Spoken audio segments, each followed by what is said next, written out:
There were also several Egyptian Islamic Jihad members who were able to escape from the country and thereby from the investigation into the East Africa embassy bombings. For instance, we discovered that an operative who used the alias Abdul Rahman al Masri and who had connections to Yemen had found his way to Italy, where he was staying with Sibita's brother in law in Turin. Because of the alias, we thought at that first time that he might be the bomb maker, Abu Abdul Rahman al Mujahir, and that he had helped build the bombs detonated in 1998. We knew that Mujahir used a fake Yemeni passport and was Egyptian. I traveled to Italy along with other FBI agents and Assistant U.S. Attorney Pat Fitzgerald to determine if Mujahir and Abdur Rahman al Masri were indeed the same person. We were assisted in Turin by members of the Italian Division of General Investigators and Special Operations, or Divisione Investigazioni Generali e Speciali. The team was headed by Giuseppe Petrosini from the Counterterrorism Department. The Turin police arrested the individual. However, upon questioning, we found that he wasn't Mujahir, but another Egyptian Islamic Jihad operative from Albania with the same alias. We found weapons and wigs where he was staying, along with correspondence between him and Hadi al-Sibri, in which Sibai, working from London, tried to arrange fake passports. While we hadn't found Mujahir, we had broken up an Egyptian Islamic Jihad plot in Italy. The challenge in working with the Italians was one of language. Although much later in the process, we worked with Massimo De Benedictis, a Digos officer who was fluent in English. When we first arrived, not a single officer spoke English fluently, and none of us spoke Italian. The FBI representative who spoke Italian and who would normally have handled the assignment was out of the country on personal matters. We communicated through an interpreter who spoke Italian and Arabic. She translated from Italian to Arabic, and I then translated from Arabic to English from my colleagues. During one conversation in broken English, Petrosny kept referring to Lewis. What do you mean? I asked. Lewis, he said, pointing at the suspect. The suspect wasn't named Lewis, so I thought perhaps there was something else involved whom we didn't know about. If not that, I jokingly speculated he might be talking about Louis Freeh, the director of the FBI. Eventually, through the translator, I discovered that he wasn't saying the name Louis, but Louis, the word for him. This became a running joke between Petrodozzi and us, happily. He always saw the funny side of things. We became good friends with him and Kaiser and other members of their team, and their assistance and hospitality created a lasting bond between us. While we were tracing leads and striving to disrupt possible threats by Al Qaeda, other agents and analysts from the I 49 squad were also tracking terrorists connected to the East Africa embassy bombings. Their efforts uncovered Nazi Abdul Hamid al Rukai, the real name of Anas al Libi, the Libyan Al Qaeda member who had cased the Nairobi embassy with Ali Mohammed. He was found to be residing in Manchester, England. John O'Neill assembled a team to accompany him to the United Kingdom. We were met in London by SO 13 detectives, and together we boarded a train to Manchester. There we were met by a local police detective assigned to assist us. John asked me to brief the team on Libby. Anas al-Libi is a senior al-Qaeda operative, I told him. He's a computer expert and was part of the team that did surveillance on the embassy in Nairobi. This is potentially a big win for us. What are we looking for? Detective asked. We're looking for any notes, pictures, documents, anything related to al-Qaeda, the embassy bombings, or the Libyan Islamic Fighting Group, which he's also a member of, as well as being a member of al-Qaeda. We need to find in his possession evidence linking him to the bombings, or we won't be able to hold him. Libby's location was raided, and he was caught before he could escape. He was brought down to the police station for preliminary questioning, and in the meantime, his property was searched, and all potential evidence was brought into the office. In his interview with the British police, he didn't cooperate and denied involvement in terrorism. As the detective searched through Libby's computer files and possessions, it soon became apparent that in this case, unlike raids on the other operatives, there was no smoking gun evidence that would tie Libby to the attacks and allow us to hold him. He was one of the more intelligent al-Qaeda operatives and had closely observed how we arrested other operatives. Beyond going into hiding, he had destroyed as much evidence as he could. His computer hard drive had been cleaned, and no incriminating files were filed. Sorry, we're going to have to release him, a Manchester police detective told us. Under British law, we cannot continue holding him just on suspicion. We need concrete evidence. And at his interview, he denied everything. But if you release him, you can't be certain he'll skip town before we have time to sort through all the evidence and find something, which I'm sure is there, John said. Sorry, it's British law. Libby was released and invaded the team that was sent to follow him. We didn't know where he had disappeared to, but we were pretty certain he was on his way to Afghanistan. While he fled, our British partners gave us access to all the evidence recovered from his residence. We searched through his computer files and other property, consoling ourselves with the thought map that, though we had lost a man, we could find something of use against al-Qaeda. Searching through one pile of files, documents, and books in Arabic, I saw what would look like a journal. I pulled it out from the pile and flicked through. It was full of photocopied handwritten pages. I turned to the first page, and on it was a note saying, "It is forbidden to take this out of the guest house." I started reading and saw that it was full of lessons, as the book termed it, for terrorist operations, covering everything from necessary qualifications to espionage techniques and torture methods. It was written by an Egyptian Islamic Jihad instructor based on his experiences in Egypt fighting the Mubarak regime. Once I had skimmed a substantial portion of it, I told the team that it looked to be something of considerable interest. "What is it?" asked Jack Clunan, the CJ on team. "It's the training manual that operatives, I'm guessing al-Qaeda operatives, use. It lists everything from how they should conceal themselves to the importance of conducting special operations." "But does that actually lead us to any terrorists?" an officer asked. "Not directly, but it will. This teaches us exactly how the terrorists are taught to think and prepare themselves for operations and interrogations. It offers insight into their mindset and behavior patterns we need to watch for. So it should help us catch them and, when we catch them, understand how to interrogate them successfully." "Can you give an example of what the book says?" John asked. "Sure. For example, this chapter contains instructions on how the covert operations should act. They're told not to reveal their real names, even to the other members. They are told to remove anything that indicates they are Islamists. For example, beards, long shirts, copies of the Quran, or greetings such as "May God reward you," are to be avoided. They're also told to avoid visiting public spaces such as libraries and mosques. They should avoid attracting any attention to themselves. It even says that they need to be careful where they park.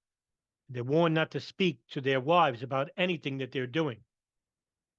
"Another chapter here," I said, reading as I spoke, "is on the cell model they use, which is the cluster model, where cell members don't know members of other cells." "Why is that?" John asked.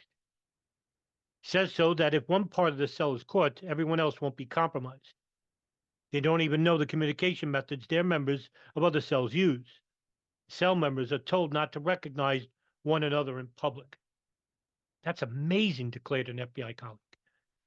"It is. Look at this section here on safe houses. The manual says their ground floor facilities are preferred, as they offer more escape options. All safe houses must have contingency plans for speedy evacuation, as well as secure areas to hide documents. And anyone going into a safe house needs to have sufficient cover so as to avoid attention. No two safe houses should be rented from the same office or in the same area. They're very careful." "What does the section on interrogations tell them to do if they're caught?" John asked. "Hold on," I said, and I went to the section and sped through the pages. "Well, what's interesting is that it warns operatives that they'll be subjected to torture when caught. It tells them to hold off as much as they can, especially for the first 48 hours. Why 48 hours? Another colleague asked. It says because they will give fellow cell members enough time to reorganize, rendering information less valuable. And it tells them to be expected to be tortured? Yes. This manual is actually written warning them that what would happen if the Egyptian or other Middle Eastern governments arrest them. It says their sisters and mothers will be raped in front of them, and they themselves will be sodomized by dogs. And they have to bear it? They're told that their reward will come in heaven, that they can pretend to cooperate in order to trick the interrogator. Meaning what? John asked. Well, it says they should give information to the interrogator, so the interrogator thinks the terrorist is cooperating, but merely the information he's given up is invaluable. Later translated into English, the Manchester Manual, as it came to be known, was used by CIA contractors to justify the use of so-called enhanced interrogation techniques authorized by the administration of President George W. Bush. To anyone who understood the point of the manual, this is ironic, as the manual teaches terrorists to expect and endure far worse. It is no surprise that these harsh techniques failed to work. Ali, I want you to head to Pakistan. We got a potentially very important source who had come in, and I want you to evaluate him, John O'Neill told me. This was early 2000. Sure, boss, what's the backstory? It's a man who approached an agent from the blank in saying that he had been working with blank and didn't like them, so he wanted to work with the U.S. against them. Well, that's pretty convenient for us, I said. You'd think, but the source didn't have anything on drug trafficking, so he was out of the area of interest. But when the source met with the agency, he was told that they weren't interested and sent him away. Why? Apparently, they think he is full of it and lying, but our guest of the FBI, Chris Ryman, called me to say he thinks the guy's the real deal. Go to blank, John continued, and meet him and evaluate him. And if he's credible, get information and arrange a permanent way of contacting him. Yes, sir. One more thing. Make sure you thank him and let him know we're appreciative. Mike Doris, who was assigned to the FBI office in Islamabad, and blank, explained the situation to me in more detail. The CIA asked the source a series of questions about bin Laden. He didn't know much about the main target, as he was dealt with mid-level al-Qaeda guys, not the leadership. Well, that's pretty bad, I said, shaking my head. It gets worse. The source then came back to blank again, saying he wanted to share information. The first time, the blank asked him to the blank official, who again turned him away. The second time, thankfully, the blank agent included me. I realized this source could be abused, so I sent you guys a message to Chris Raymond. In Pakistan, the DA agent arranged for us and another FBI agent, Jennifer Keenan, from the I-49 squad, to meet the man. When the CIA got wind of the meeting, a different officer from the agency came. As we had flown all the way from New York to meet the source, the officer guessed that he was probably more valuable than his colleague had thought. Unlike Junior, the man didn't know much about the top-level al-Qaeda operatives and other radical terrorists whom he had never heard about. It was clear he disliked al-Qaeda, both from a personal and an ideological point of view. We tilted the questions toward what we thought would be abuse. I don't know bin Laden. You know a lot about bin Laden, he told me during one conversation. I didn't tell him that I had heard the name blank before. It had come up during the questioning of Muhammad al-Ohali, the failed suicide bomber from the East Africa embassy bombings. Ohali had said that when he and Jihad Ali made their martyrdom videos, blank, that he was someone important we should be on the lookout for. Who blank is very valuable to bin Laden, I later asked the source. Who are they? We wrote all the way up the information the source had given us, and it was deemed both credible and significant by FBI analysts back in the United States. We thanked the man and arranged a method to maintain contact. We also briefed the CIA on our evaluation of the information that had been supplied. When I returned to the United States, I found that the CIA was now interested in our man. I've traveled with my supervisor at the time, John Liguori, and my partner, Steve Bongart, to Langley to brief the agency. There, we found that there was an internal CIA disagreement between the Counterterrorism Center and the Near East Division about who, from their side, would handle them. As far as shared access with the CIA was concerned, we didn't mind at all. The source could be useful to us both. The agency had expertise in safely handling sources. Nevertheless, in the past, in the East Africa Embassy bombings investigation in Albania and in other cases, evidence had been tainted and made unusable for prosecutions because CIA officers had, in fact, mishandled the chain of custody, or there were discrepancies between information that was sent through CIA channels and what was reported in FBI channels. This could cause considerable problems during the prosecution phase. One doesn't know who to trust. To make matters clear this time, John Liguori spelled out the terms. One thing needs to be clear, he told the CIA. The source is our source. He's a criminal source who's providing information on the fugitives from the East Africa Embassy bombings. The intelligence we gain might be used for investigations and prosecutions. You are welcome to use them as well, but all meetings need to be done jointly, and we have to be included in the reporting. All information needs to be coordinated because it will one day be used in a court of law. Absolutely, we respect that, said a senior CIA officer. Good, John said. Remember, any intelligence gain has to be exactly the same in your reports as in our 302 reports, so that when it comes to court, there are no contradictions. The 302 is a form used for reporting information that is likely to become a testimony. It contains a digest of the interview conducted. They readily agreed to our terms. I traveled a few times with Steve Bongard to Pakistan to meet the source. We made efforts to protect him. We didn't want Pakistani or other intelligence agents knowing about our meetings with him. Whenever we were in the country, Pakistani agents tried to tell us. And they even tried to tail us. They weren't even very efficient. It made it easy to lose them. Sometimes they would tell us to keep ourselves close to them. Sometimes, however, we enjoyed playing games and them to show them that how ridiculous the situation was. One time, after our finished mission, we were ready to go home the next morning. Steve and I walked out of our rooms. We went to the elevator, spotted a man who had been following us for a few days. While he claimed to be a receptionist on our floor, he repeatedly popped up whenever we were. And he didn't wear a hotel uniform or seem to be doing any administrative work. As the elevator doors opened, we stepped in, and he followed us in. Oh, excuse me, I said out loud. I forgot something. Steve and I stepped out of the elevator, and the receptionist jumped out. Actually, I have it, Steve said, playing along, and we both stepped back in, as did the man.